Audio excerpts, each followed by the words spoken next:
Obviously, we know at this point in the season, Red Bull is extremely dominant. There's no denying that.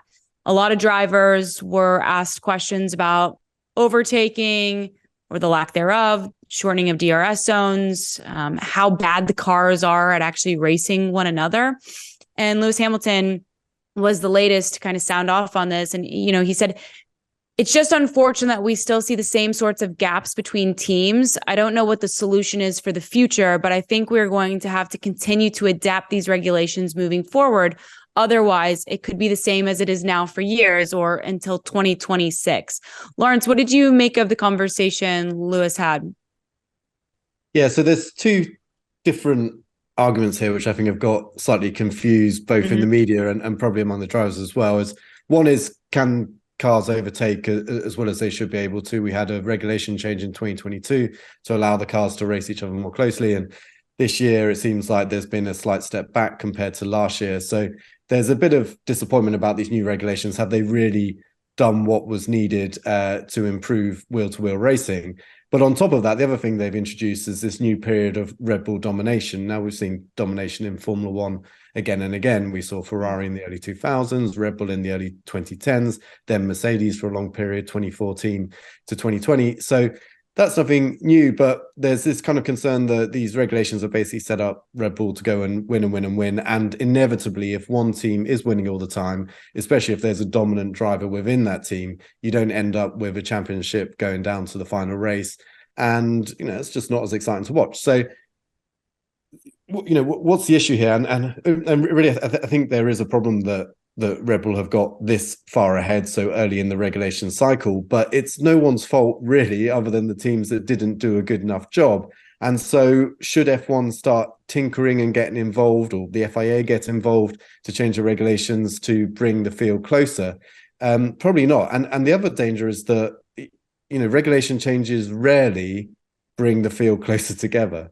History will tell us that again and again, if you introduce regulation changes, you may end up with a different team leading the pack, but ultimately you do usually end up with one team taking advantage of it and pushing it forward. So I think maybe some of what Lewis said there got mixed between those two arguments.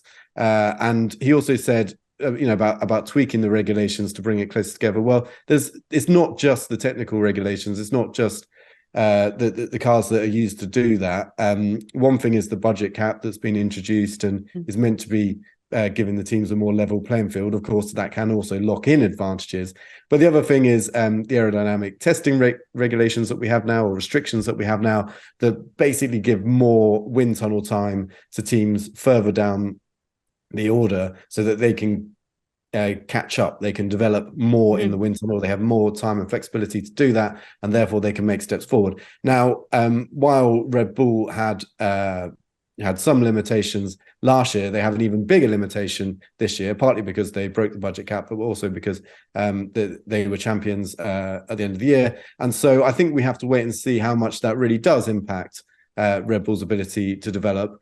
And also, you tend to find as regulations mature, as teams get more and more used to regulations, there's a law of diminishing returns in terms of development. Now, we haven't seen that yet with Red Bull because they clearly made a massive step from 2022 to 2023, but there is a chance that they start to hit a ceiling in terms of their development, while other teams have bigger gains to make. And so almost always when we've had really good seasons, really competitive seasons, it's come towards the end of a regulation cycle when teams have started to converge together. So I think there is a bit of patience involved. Something really had to be done about the cars not being able to race each other, which we saw get worse and worse and worse under the previous regulations. So something was done about that. An unfortunate side effect is now that it's created domination of one team. But again, given time, that can close up. So in terms of the FIA getting involved, F1 getting involved and trying to change the regulations to bring people closer, I don't think that's what's going to happen. I don't really think that's what people want to see happen. What they want to see happen is the other teams get a better understanding of how to improve their own cars and push forward. And we might see bits of that with updates coming this weekend, but we'll get stuck into that a little bit later on. It's an incredibly hot topic. Every driver and team principal was asked about it down in Miami. So I would ask you this, Nate, because I've entered the sport later, certainly than the two of you. Lawrence references the periods of dominance with Ferrari, Red Bull, Mercedes, and now obviously it looks like we're entering into a period of dominance for Red Bull. Was this topic hot during those time periods? Was it constantly in the news and media, just like it is now? Yeah, and I think that's one thing I saw shared quite a lot. I mean, I'm amazed at the screenshots people are able to compile so quickly on Twitter.